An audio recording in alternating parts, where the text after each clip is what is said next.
सभी को नमस्कार। मैं Binu Kumawat, assistant professor political science, government college Rawatbhata, आप सभी का फिर से स्वागत करती हूँ राजनीति विज्ञान की इस ऑनलाइन क्लास में। व्यवहारवाद के इस दूसरे वीडियो में हम देखेंगे व्यवहारवाद का स्वरूप और उसकी मूल मान्यताएं और उसका मूल्यांकन, जो भी इसकी आलोचनाएं हैं वो देखेंगे, और राजनीति विज्ञान के विषय की समृद्धि में इसका क्या महत्वपूर्ण योगदान है वो भी, उसकी चर्चा भी हम इस वीडियो के माध्यम से करेंगे। तो आइए चलते हैं, देखते हैं सबसे पहले व्यवहारवाद का स्वरूप और मूल मान्यताएं।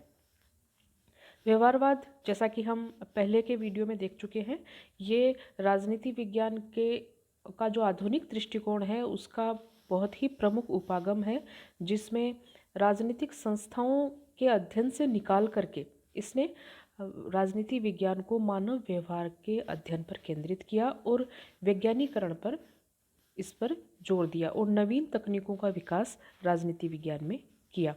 और इस तकनीकी विकास के कारण ही राजनीति विज्ञान में व्यवहारवाद को राजनीति विज्ञान का तकनीकी सहचर या वैज्ञानिक सहचर माना जाता है।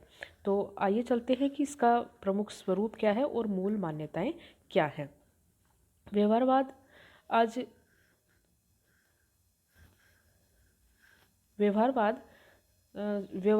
बहुत ही प्रचलित और व्यापक हो गया है, किंतु इसके अर्थ के संबंध में सभी दृष्टिकोण समान नहीं है। जैसा कि हमने इसके प्रमुख विचारकों में देखा था, डेविड ईस्टन इसके प्रमुख प्रतिपादन करता है, और कुछ विचारक ये मानते हैं कि ये एक मनोदशा है, ये एक मनोवृत्ति है, अध्ययन किस तरह से किया जाए, अध्ययनकर्ता की एक मनोवृत्ति के रूप में इसको अभिव्यक्त किया। हालांकि निश्चित रूप से व्यवहारवाद को एक सैद्धांतिक रूप से प्रस्तुत करने का जो श्रेय जाता है वो जाता है डेविड ईस्टन को। दूसरे विश्व युद्ध और 1960 के बीच व्यवहारवाद के साथ एक साथ ही एक उपागम और एक चुनौती, एक अभिनवीकरण और एक सुधार आंदोलन, एक विशेष प्रकार का अनुसंधान और एक जमघट जमाने वालों की पुकार के रूप में माना जाता रहा है। लेकिन व्यवहारवाद ने अनिश्चितता की स्थिति को पार कर लिया और इसका जो अर्थ है उसको पर्याप्त निश्चितता मिल गई है। एक विचारक है किर्कपैट्रिक ने व्यवहारवाद के अर्थ को बहुत ही स्पष्ट रूप से इसको अभिव्यक्त किया है और 4 रूपों में इसको हमारे सामने रखा है। सबसे पहले उन्होंने ये बताया है कि व्यवहारवाद क्या है। व्यवहारवाद किर्कपैट्रिक के अनुसार एक ऐसा अध्ययन है जिसमें शोध कार्य में विश्लेषण की मौलिक इकाई संस्थाएं न होकर के क्या है, व्यक्ति। इसमें मौलिक इकाई है व्यक्ति। मौलिक जो इकाई है वो व्यक्ति है, न कि संस्थाएं। तो इस तरह से दूसरा जो इन्होंने बताया है वो है सामाजिक विज्ञानों को व्यवहारवादी विज्ञानों के रूप में देखता है और राजनीति विज्ञान की अन्य सामाजिक विज्ञान के साथ एकता पर ये व्यवहारवाद बल देता है। इसी तरह से तीसरी जो विशेषता बताते हैं किर्कपैट्रिक, वो ये है कि ये तथ्यों के पर्यवेक्षण, वर्गीकरण और माप के लिए अधिक परिशुद्ध प्रविधियों के विकास और उपयोग पर बल देता है और इस बात का प्रतिपादन करता है कि जहाँ तक संभव हो सांख्यिकीय और परिमाणात्मक सूत्रीकरणों का उपयोग किया जाए, क्योंकि हम जानते हैं कि व्यवहारवाद में सिद्धांत निर्माण वैज्ञानिक निष्कर्षों तक पहुँचने पर सबसे ज़्यादा जोर दिया जाता है, क्योंकि इनका मानना है कि मनुष्य के राजनीतिक व्यवहार का शुद्ध माप और शुद्ध अध्ययन करके राजनीतिक प्रक्रियाओं की शुद्ध व्याख्या की जानी चाहिए, तटस्थ और वस्तुनिष्ठ रूप से। चौथी जो विशेषता इन्होंने बताई है वो यह है कि यह राजनीतिक विज्ञान के लक्ष्य की एक व्यवस्थित अनुभविक सिद्धांत के रूप में ये परिभाषित करते हैं, यानी एक अनुभव की जाने वाली पद्धति के रूप में, न कि आदर्शात्मक पद्धति के रूप में इसको अभिव्यक्त करते हैं। व्यवहारवाद का, जैसा कि हम जानते हैं, व्यवहारवाद का जो अधिकारी विद्वान है जिन्होंने इसका प्रतिपादन बड़े ही विशद रूप में किया है वो माना जाता है डेविड ईस्टन को। उन्होंने अपना एक लेख लिखा था जिसका नाम है the current meaning of behaviourism, यानी व्यवहारवाद का अर्थ। इसमें व्यवहारवाद के आधार और लक्ष्यों को प्रस्तुत किया है और जो इसकी विशेषताएं बताई गई हैं उनको व्यवहारवाद की मूल मान्यताओं के रूप में कहा जाता है। तो इन्होंने जो मूल मान्यताएं बताई हैं व्यवहारवाद की वो है 8। इनमें से नियमन, सत्यापन, तकनीकी प्रयोग, परिमाणीकरण, मूल्य निर्धारण, व्यवस्थाबद्धीकरण, विशुद्ध विज्ञान और समग्रता। तो आइए चलते हैं एक एक करके इनको देखते हैं कि मूल मान्यताएं इन्होंने किस प्रकार से अभिव्यक्त की है। सबसे पहले हम देखते हैं नियमन। व्यवहारवादी ये मानते हैं कि राजनीतिक व्यवहार में सामान्य तत्व ढूंढे जा सकते हैं, यानी मनुष्य का जो व्यवहार है उसमें उसका नियमन किया जा सकता है, उसमें कुछ निश्चित नियम ढूंढे जा सकते हैं। मनुष्य का व्यवहार कोई पशु तुल्य व्यवहार नहीं है जो एक समय में एक जैसा और दूसरे समय में किसी वस्तु के प्रति या किसी नीति के प्रति या किसी परिस्थिति के प्रति दूसरा व्यवहार होता है। यानी मनुष्य का व्यवहार एक निश्चित परिस्थिति में निश्चित तरह की प्रतिक्रिया देता है। ऐसे नियम उसके व्यवहार को देख करके, उसके व्यवहार का परीक्षण करके, पर्यवेक्षण करके निकाला जा सकता है, बशर्ते वो पर्यवेक्षण और परीक्षण तटस्थ हो, वस्तुनिष्ठ हो और अध्ययनकर्ता के मूल्य उसमें शामिल नहीं हो। उन्हें राजनीतिक व्यवहार के सामान्यीकरणों और सिद्धांतों के रूप में व्यक्त किया जा सकता है, यानी मनुष्य के व्यवहार का अध्ययन भी किया जा सकता है और उसमें सामान्य तत्वों और सिद्धांतों के रूप में उसको अभिव्यक्त भी किया जा सकता है और इनके आधार पर मानवीय व्यवहार की व्याख्या और भविष्य के लिए संभावनाएं व्यक्त की जा सकती है। यानी नियमन का जो इन्होंने रूल बताया है वो इसका अर्थ यही है कि मनुष्य के व्यवहार में कुछ नियम ढूंढे जा सकते हैं, उन नियमों के आधार पर मनुष्य के व्यवहार की व्याख्या की जा सकती है और भविष्य में वो कैसा व्यवहार करेगा उसकी भविष्यवाणी भी की जा सकती है। दूसरा उन्होंने बताया है सत्यापन।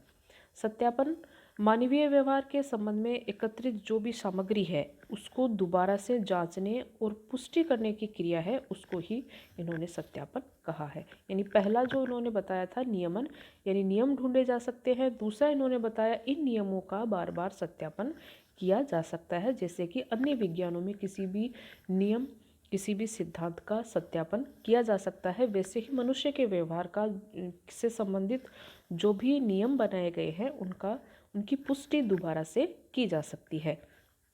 व्यवहारवादी अध्ययन पद्धति की एक विशेषता है कि उसके अंतर्गत एकत्रित की गई सामग्री का सत्यापन किया जाता है, इसी को सत्यापन की मान्यता कहा जाता है। तीसरा उन्होंने बताया है तकनीकी प्रयोग। तकनीकी आधार सामग्री को एकत्र करके उनकी जो व्याख्या करने के साधनों को स्वयं सिद्ध नहीं माना जा सकता, यानी मनुष्य का जो व्यवहार का अध्ययन है उसका उस अध्ययन के प्रति जो निष्कर्ष निकाले जाते हैं उस अध्ययन के द्वारा वो निष्कर्ष सिद्ध हो, पूरी तरह से किसी भी प्रकार से प्रभावित न हो, और इसलिए उनको ऐसी तकनीकों के माध्यम से उनको सिद्ध करने का प्रयास किया जाता है जो तकनीकें स्वयं वैज्ञानिक रूप से सिद्ध हो, जो कि किसी भी प्रकार की पक्षपातपूर्ण तकनीक नहीं हो। मनुष्य का जो व्यवहार होता है वो समस्यात्मक होता है, स्वयं अध्ययनकर्ता द्वारा उन्हें सावधानी से शुद्ध और परीक्षित किए जाने की आवश्यकता होती है। मानवीय व्यवहार का पर्यवेक्षण करने और उसका विश्लेषण करके परिणामों को अंकित करने के लिए कठोर शुद्धिकरण के साधनों को अपनाया जाना चाहिए। परिशुद्धिकरण की प्रक्रिया ज्ञान को विकासशीलता प्रदान करती है और इसके आधार पर नए तथ्य प्राप्त किए जाने पर पुरानी सामग्री को अप्रमाणित ठहराया जाता है। यानी जो तीसरी मान्यता है व्यवहारवाद की वो ये है कि जो भी तथ्य एकत्रित किए जाए मानव के स्वभाव से संबंधित, राजनीतिक व्यवहार से संबंधित और राजनीतिक प्रक्रियाओं से संबंधित, उन मान्यताओं को सिद्ध करने के लिए आधुनिक टेक्नोलॉजी का प्रयोग किया जाना चाहिए। आधुनिक जो परिशुद्ध टेक्नोलॉजीज है उनका प्रयोग किया जाना चाहिए, तभी जो हमारे जो निष्कर्ष हैं वो वैज्ञानिक और परिशुद्ध हो पाएंगे। चौथी मान्यता है परिमाणीकरण। उपलब्धियों के विवरण और आधार सामग्री को लेखबद्ध करने और उसमें सुस्पष्टता लाने के लिए मापन और परिमाणीकरण किया जाना चाहिए। मापन और परिमाणीकरण का ये कार्य उनके अपने लिए नहीं वरन अन्य प्रयोजनों के प्रकाश में किया जाना चाहिए। यानी जिस तरह से आधार सामग्री को विज्ञानों में आधार सामग्री को मापा जाता है, उसी तरह से कुछ टेक्नोलॉजीज़ के आधार पर जो प्राप्त डेटा है उनको उनमें स्पष्टता लाने के लिए व्यापक सारणीयन वगैरह जो गणितीय प्रक्रियाएं हैं, गणितीय मानक है, उनका प्रयोग इसमें किया जाना चाहिए। मूल्य निर्धारण व आदर्श निर्माण। व्यवहारवाद में ये माना जाता है कि अध्ययनकर्ता को स्वयं के मूल्यों से तटस्थ रहना चाहिए। अपने अध्ययन सामग्री में अपने स्वयं के जो मूल्य हैं, स्वयं के जो विचार हैं, उनको मिक्स नहीं करना चाहिए। इस संबंध में अपनाए गए मूल्यों और आदर्शों को अध्ययनकर्ता के मूल्यों और आदर्शों से अलग रखा जाना चाहिए और सामान्य मूल्य और आदर्श अध्ययनकर्ता के मूल्यों और आदर्शों से अप्रभावित रहने चाहिए। तभी हम वास्तविक मूल्यों का निर्धारण और सिद्धांत यानी मॉडल का निर्माण कर पाएंगे। जिस भी सिद्धांतिक या वैज्ञानिक सिद्धांत का निर्माण या निष्कर्ष निकाल रहे हैं, वो तभी सुस्पष्ट और पक्षपात रहित रहेगा जब अध्ययनकर्ता के मूल्य और आदर्श उस अनुसंधान या अध्ययन से अप्रभावित रहेंगे या उस अनुसंधान को अपने स्वयं के विचारों से अलग रखेगा। अन्यथा उसके निष्कर्षों में वो अपने स्वयं के जो विचार है, खुद के विचार हैं, वो उसमें शामिल कर सकता है, जिससे कि निष्कर्षों में पक्षपात हो सकता है। अगला है व्यवस्थाबद्धीकरण। अनुसंधान आवश्यक रूप से क्रमबद्ध होना चाहिए, यानी कि सिद्धांत और अनुसंधान को संबद्ध और क्रमबद्ध ज्ञान के ऐसे दो भाग समझा जाना चाहिए जो परस्पर गुथे हुए हैं। सिद्धांत से रहित जो भी अनुसंधान होता है वो निरर्थक हो सकता है और आंकड़ों से असमर्थित सिद्धांत निरर्थक रहेगा। इसलिए सिद्धांत और तथ्य एक दूसरे से अपृथकरणीय होते हैं, यानी जो भी अनुसंधान किया जाए वो तथ्यों पर आधारित होना चाहिए और सिद्धांत और तथ्य एक दूसरे से अपृथक होते हैं और तथ्यों को व्यवस्थित करके उनसे सिद्धांत निर्माण किया जाना चाहिए। विशुद्ध विज्ञान। अगली जो विशेषता इन्होंने बताई है वो यह है कि ज्ञान का प्रयोग वैज्ञानिक उद्यम का भी उतना ही अंग है जितना कि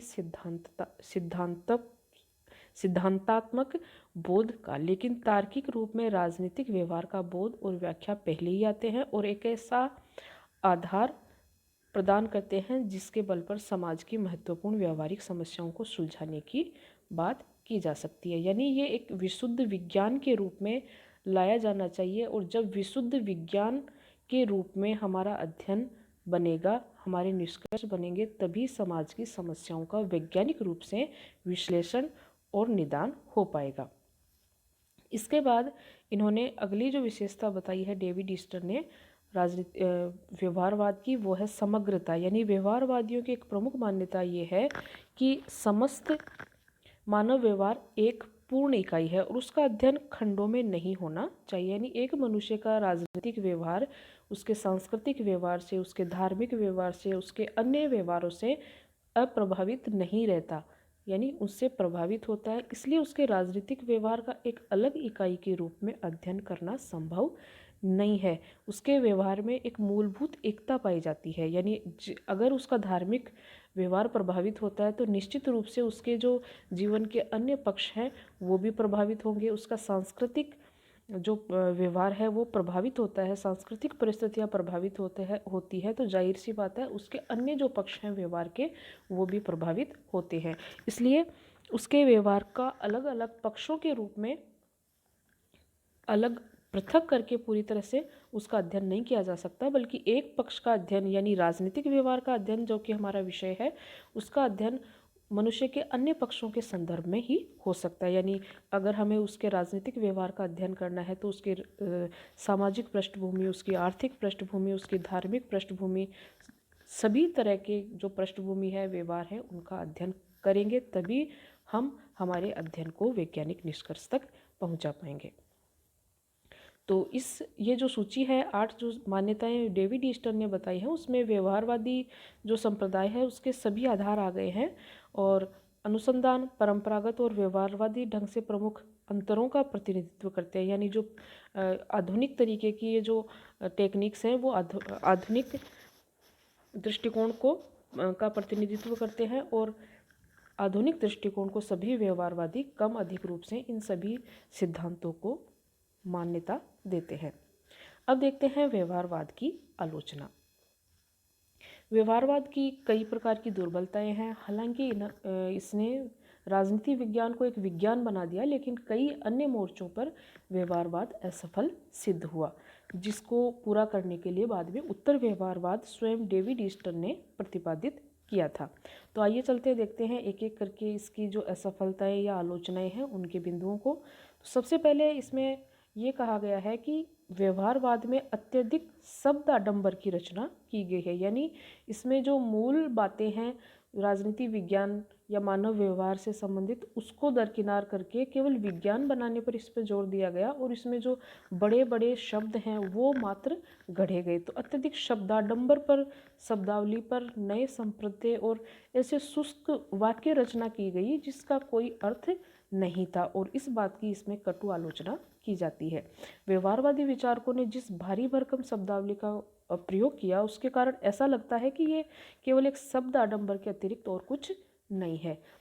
वकील जिस प्रकार निरर्थक दलीलें दिया करते हैं उसी तरह से आधुनिक विद्वान केवल शब्द जाल को ही व्यवहारवाद की संज्ञा देते हैं और परिणाम ये होता है कि सुनहरे शब्द जाल में राजनीति विज्ञान की आत्मा तड़पती रहती है, यानी जो मूल उद्देश्य है राजनीति विज्ञान का मानव कल्याण से संबंधित वो पीछे छूट जाता है और शब्द आडंबर रचने में ये राजनीतिक वैज्ञानिक लग जाते हैं। दूसरी जो आलोचना इसकी की जाती है वो ये है कि राजनीतिक व्यवहार की धारणा जो व्यवहारवाद में बनाई गई है वो गलत है। व्यवहारवादी ये मानते हैं कि राजनीति विज्ञान में संस्थागत अध्ययन के स्थान पर मनुष्य के राजनीतिक व्यवहार का अध्ययन किया जाना चाहिए, परंतु व्यवहारवादी मानव व्यवहार का विज्ञान प्रस्तुत करने में असमर्थ रहे हैं। क्योंकि व्यवहारवादी नियमितताओं पर अधिक बल देते हैं, वे मनुष्य के व्यवहार के मुख्यतः सामान्य और नियमित गुणों का ही अध्ययन करते हैं, यानी ऐसे गुण जो सभी मनुष्यों में पाए जाते हैं और जिनका बार बार सत्यापन किया जाए, ऐसा ये मनुष्य के व्यवहार को मानते हैं। व्यवहारवादी शोध में अद्वितीय यानी यूनिक घटनाओं की अपेक्षा की जाती है। व्यवहारवादी घटनाओं के पीछे सामान्य नियम और नियमितताएं खोजने में ये व्यस्त रहते हैं, इसलिए आलोचक उन्हें सामान्य नियम खोजने वाले नोमोथेटिक कह करके पुकारते हैं। यानी व्यवहारवादी ये मानते हैं कि सभी मनुष्यों में कुछ उनके व्यवहार में कुछ सामान्य चीज़ें देखने को मिलती है, कुछ व्यवहार के कुछ सामान्य नियम होते हैं जो सभी प्रकार के मनुष्यों में एक घटना के प्रति पाए जाते हैं, जबकि हम ये जानते हैं कि प्रत्येक मनुष्य यूनिक है और एक घटना के प्रति एक मनुष्य जिस तरह का व्यवहार करता है हो सकता है दूसरा व्यक्ति दूसरी तरह से उस घटना को देखता है। तो यूनिक चीज़ की इसमें उपेक्षा की गई है, उसको दरकिनार कर दिया गया है और जो नियमितताएं हैं सामान्य चीज़ें हैं उसी को खोजने में ये लोग व्यस्त रहते हैं।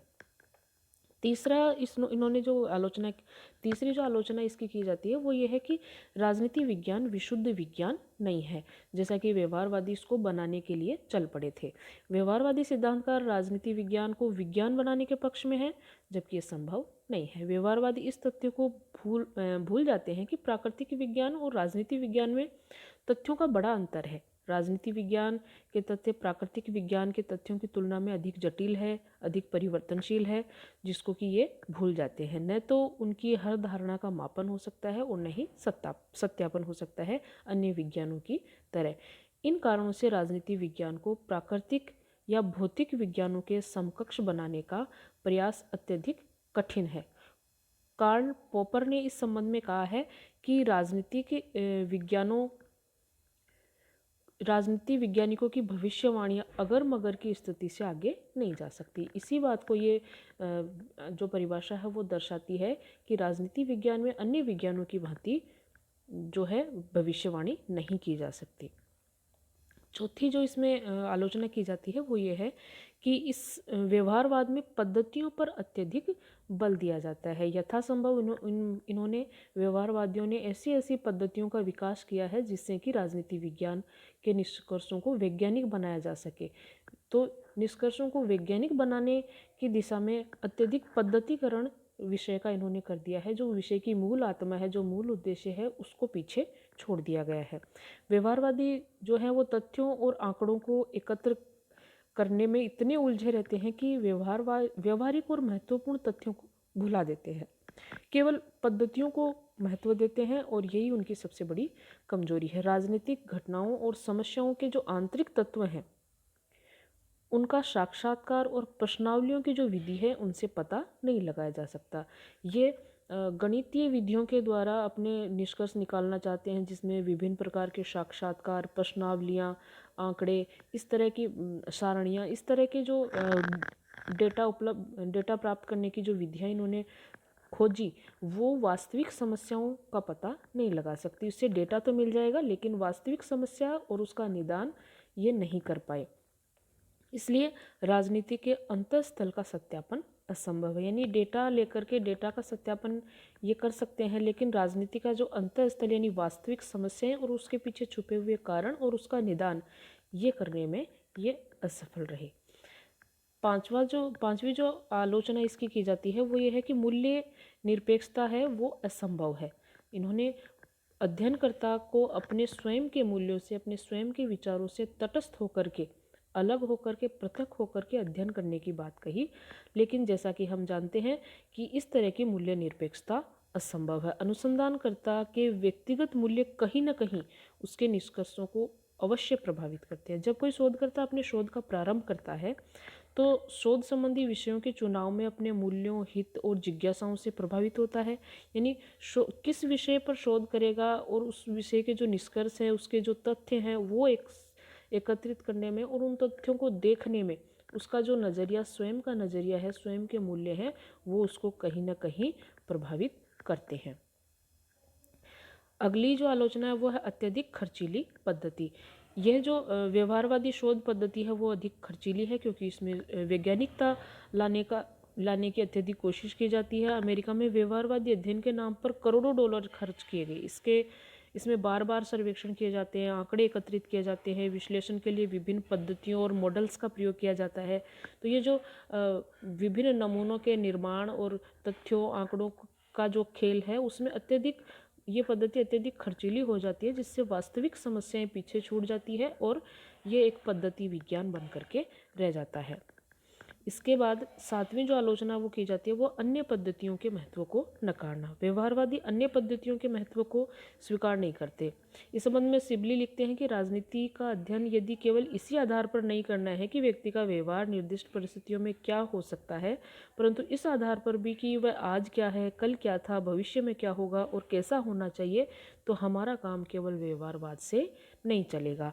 हमें राजनीतिक चिंतन के इतिहास, नीति, दर्शन, सांस्कृतिक इतिहास, शास्त्रीय परंपरा के परिकल्पनाशील राजनीतिक दर्शन, राजनीतिक विवरण और प्रत्यक्ष राजनीतिक अनुभव सभी से सहायता लेनी होगी, जबकि व्यवहारवाद केवल व्यवहार के ऊपर आधारित है और व्यवहार की जो वैज्ञानिक पद्धतियां हैं उनके ऊपर आधारित है। आठवीं जो आलोचना वो की जाती है वो सूक्ष्म अध्ययन के निष्कर्षों को वृहत स्तर पर लागू करने की समस्या। यानी ये जो व्यवहारवाद अध्ययन करता है वो कुछ विशेष क्षेत्र का अध्ययन करता है और मान लेता है कि इस विशेष क्षेत्र के अध्ययन के फलस्वरूप जो निष्कर्ष निकले वो सभी मनुष्यों पर सभी जगह लागू किए जा सकते हैं, जो कि एक गलत है। व्यवहारवाद की ये जो समस्या है वो पारस्परिक संबंधों का संतोषप्रद उत्तर नहीं दे सकता। यानी सूक्ष्म अध्ययन करके उसके निष्कर्षों को बड़े जो अध्ययन इकाई है उसको लागू करना बिल्कुल अवैज्ञानिक होगा। एक गांव के थोड़े से मतदाताओं के व्यवहार और विचारों का अध्ययन करके निकाले गए निष्कर्षों को पूरी जो सामाजिक इकाई है उसके व्यवहार पर लागू करना वो वैज्ञानिक नहीं है। इसके बाद है व्यवहारवाद नीति निर्धारण के परिप्रेक्ष्य में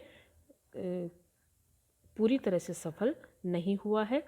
जब हम व्यवहारवाद के निष्कर्षों को नीति निर्धारण के प्रश्न से जोड़ते हैं तो उसकी कमियां और ज़्यादा स्पष्ट होती है। नीति निर्माण में अनेक तत्व योगदान देते हैं, केवल तथ्य ही नहीं देते, नैतिक तत्व, राजनीति का भी इसमें हाथ होता है। केवल तथ्यों के आधार पर नीति निर्माण नहीं किया जाता, जबकि व्यवहारवाद केवल समाज के जो मानव व्यवहार है, राजनीतिक व्यवहार है, उसके तथ्यों पर बल देता है, जबकि नीति निर्माण के पीछे तथ्यों के साथ साथ अन्य जो पृष्ठभूमि है उसका भी योगदान होता है। इसके बाद संख्यात्मक पद्धति से मानवीय स्वभाव का मापन संभव नहीं है, जिसका कि पुरजोर प्रयास व्यवहारवादी करते ही हैं।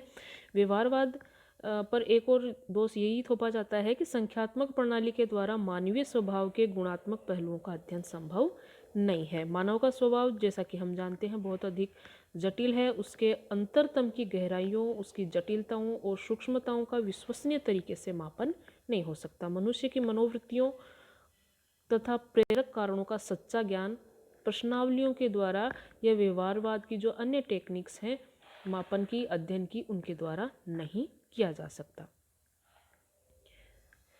इसके बाद अब हम देखते हैं कि व्यवहारवाद की उपयोगिता क्या है और व्यवहारवाद का राजनीति विज्ञान पर क्या प्रभाव है। आलोचनाओं के बाद में देखते हैं तो इसका कुछ जो महत्व है राजनीति विज्ञान को विज्ञान बनाने की दृष्टि से या आधुनिक जो पद्धतियां लाने की दृष्टि से वो क्या है। व्यवहारवादी क्रांति के प्रारंभिक दौर ने परंपरागत विचारकों और व्यवहारवादी विचारकों के बीच शीत युद्ध जैसे वातावरण को जन्म दे दिया था, क्योंकि परंपरावादी विचारक हैं वो अपनी अध्ययन पद्धतियों पर डटे हुए थे, जबकि व्यवहारवादी उसमें आमूलचूल परिवर्तन करना चाहते थे। और वो जो उनमें शीत युद्ध था या भयंकर विरोध था वो आज समाप्त हो चुका है। हमने एक ऐसी स्थिति में प्रवेश कर लिया है जिसमें व्यवहारवाद का उचित मूल्यांकन संभव है। व्यवहारवाद के फलस्वरूप आज राजनीति विज्ञान को नवीन राजनीति विज्ञान के नाम से पुकारा जाने लगा है। इसके परिणाम स्वरूप राजनीति विज्ञान के साहित्य में पिछले 4 दशकों से बहुत बड़ी वृद्धि हुई है। व्यवहारवाद के प्रयासों के परिणाम स्वरूप संस्थाओं के औपचारिक अध्ययन को चुनौती दी गई और अब व्यक्ति राजनीतिक प्रक्रिया और तथ्य राजनीति विज्ञान के अध्ययन के केंद्र बन गए हैं, जो कि पहले केवल संस्थाएं ही राजनीति विज्ञान के अध्ययन का केंद्र थी। इसने राजनीति विज्ञान को अध्ययन और विश्लेषण के नए साधन और औजार भी दिए, नई नई टेक्निक्स दी। इसके जो तथ्यपूर्ण निष्कर्ष हैं उन्होंने नीति निर्माण में योगदान देकर राजनीति शास्त्र को सामाजिक इंजीनियरिंग का माध्यम बनाने की दिशा में एक कदम आगे बढ़ाया है। क्योंकि ये मानव व्यवहार पर अपना अध्ययन केंद्रित करते हैं, इसलिए केवल संस्थात्मक औपचारिक अध्ययन को अपना आधार न मान करके मानव के व्यवहार, सामाजिक व्यवहार को ही अपना अध्ययन का आधार बनाते हैं। व्यवहारवाद की कुछ जो निश्चित उपयोगिताएं हैं उनको इन बिंदुओं के माध्यम से हम समझ सकते हैं कि व्यवहारवाद केवल एक उपागम या दृष्टिकोण मात्र नहीं है, बल्कि ये तो राजनीति विज्ञान की समस्त विषय वस्तु को नवीन रूप में प्रस्तुत करने का एक साधन है। व्यवहारवाद केवल सुधार नहीं है बल्कि एक पुनर्निर्माण की प्रक्रिया है। इसने राजनीति विज्ञान को नए मूल्य, नई भाषा, नई पद्धति, उच्चतर प्रस्तुति, नवीन दिशाएं, सबसे बढ़कर के अनुभवात्मक वैज्ञानिकता प्रदान की है, तो जिसके लिए हम इसके ऋणी हैं। व्यवहारवाद ने राजनीति विज्ञान के दृष्टिकोण को व्यापक बनाया है। उन्होंने इस बात के लिए प्रेरित किया है कि एक समाज विज्ञान का अध्ययन दूसरे समाज विज्ञान के संदर्भ में ही किया जाना चाहिए, क्योंकि मनुष्य का जो व्यवहार है उसके सभी पक्ष आपस में कनेक्टेड हैं, आपस में उलझे हुए हैं, गुथे हुए हैं। इसलिए अंतर अनुशासनात्मक दृष्टिकोण लाने का श्रेय व्यवहारवाद को दिया जाता है। डहल के अनुसार व्यवहारवाद राजनीतिक अध्ययनों को आधुनिक मनोविज्ञान, समाजशास्त्र, अर्थशास्त्र के सिद्धांतों, उपलब्धियों और दृष्टिकोणों के निकट संपर्क में लाने में सफल हुआ है। राजनीति विज्ञान अब तक सामान्यतः ऐसे दार्शनिकों के रूप में कार्य करते रहे हैं कि जो केवल नैतिक मूल्यों और आदर्शों से संबंध रखते थे, लेकिन आज के जो राजनीतिक वैज्ञानिक हैं, राजनीति शास्त्री हैं, वो यथार्थ के धरातल पर खड़े हैं। उन्होंने इस बात पर जोर दिया है कि क्या है, न केवल क्या होना चाहिए, क्योंकि पुराने जो राजनीति दार्शनिक थे वो क्या होना चाहिए, कैसा होना चाहिए मनुष्य राज्य, कैसा होना चाहिए, उस पर जोर देते थे, जबकि आज के राजनीतिक वैज्ञानिक इस चीज़ को खोज करके निकालते हैं कि वास्तव में क्या हो रहा है। व्यवहारवाद ने संस्थाओं के स्थान पर व्यक्ति को राजनीतिक विश्लेषण की इकाई बनाने पर जोर देने की बात कही। वह इसी दिशा में महत्वपूर्ण प्रयास है। इस प्रकार उसने राजनीति विज्ञान को एकता और आधुनिकता प्रदान की है। व्यवहारवाद ने अपने वैज्ञानिक अनुभववाद के माध्यम से नवीन दृष्टि, नवीन पद्धति, नए मापन और नए क्षेत्र प्रदान किए हैं। व्यवहारवाद के परिणाम स्वरूप ही राजनीति विज्ञान साक्षात्कार प्रणाली, मूल प्रश्नावली प्रणाली, सोशियोमेट्री आदि नई टेक्निक्स अपनाने में सक्षम हुआ है। तो इस तरह से हम देख सकते हैं कि राजनीति विज्ञान को आधुनिक दृष्टिकोण प्रदान करने में व्यवहारवाद का बहुत अधिक योगदान है। तो ये था व्यवहारवाद की मूल मान्यताएं और उसका मूल्यांकन, जिसमें हमने व्यवहारवाद की विशेषताओं के साथ साथ उसकी आलोचना और उसकी उपादेयता पर चर्चा की थी। अगले वीडियो में हम देखेंगे उत्तर व्यवहारवाद, जिसने कि व्यवहारवाद की जो कमियां थी उसको पूरा करने का प्रयास किया और एक महत्वपूर्ण चरण साबित हुआ राजनीति विज्ञान के विकास के लिए। तब तक के लिए धन्यवाद, नमस्कार।